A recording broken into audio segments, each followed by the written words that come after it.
जैन इरिगेशननं खतं आणि पाण्याचा ईसी आणि पीएच तपासून खत पाणी देणारी स्वतःची यंत्रणा तयार केली आहे। जैन इरिगेशनच्या स्टॉलवर ही यंत्रणा पाहण्यासाठी शेतकरी गर्दी करतायत। आमच्या जैन इरिगेशन सिस्टीम्स लिमिटेडने एक नवीन मशीन न्यूट्री केअर मशीन म्हणून आणलेलं आहे मार्केटमध्ये।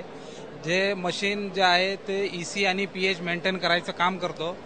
आणि आता जसा पहिले आपल्याकडे फर्टिगेशन यंत्रणा होती तर ती पहिले आपण मॅन्युअली वापरायचो। मॅन्युअली फर्टिगेशन यंत्रणा होती। आता आपल्याकडे ॲडव्हान्स टेक्नॉलॉजी स्वतः जैनने ही विकसित केली आहे। पहिल्या आपल्या दुसऱ्या कंपन्या जे इम्पोर्ट करायचे, आता जैनने आपल्या इथे स्वतः हे मेंटेन बनवलेली आहे मशीन। आणि हे मशीनचा विशेष म्हणजे की ECPH मेंटेन करते। म्हणजे तुम्हाला रिक्वायर्ड क्रॉपला किती ईसी आणि पीएच पाहिजे त्या हिशोबाने आपण कंट्रोलरशी ही मशीन कनेक्ट होते आणि कंट्रोलर याला सिग्नल देतो की किती ईसी आणि पीएच पाहिजे आणि त्या हिशोबाने ही मशीन ऑपरेट होते।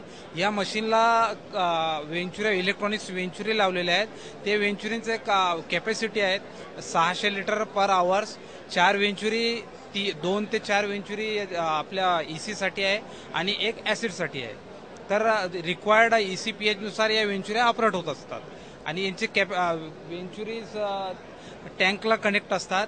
टँकमध्ये आपण सोल्युबल फर्टिलायझर टाकावं लागतं आपल्याला आणि त्या टँक थ्रू ते सक्शन करतात वेंचुरी आणि मशीन मेन लाईनमध्ये सोडायचं काम करतो आणि ते ECPH मेंटेन करतो। त्याला सेन्सर लावलेले आहेत ईसी आणि पीएच साठी की तुमचा ईसी आणि पीएच किती चाललाय मेन लाईनमध्ये आणि ते सेन्सर सेन्स करून कंट्रोलरला सिग्नल देतात, या मशीनला सिग्नल देतात की ईसी आणि पीएच किती जातोय आणि त्या हिशोबाने त्या वेंचुऱ्या तुमच्या ऑपरेट होतात आणि ते ECPH मेंटेन करतो।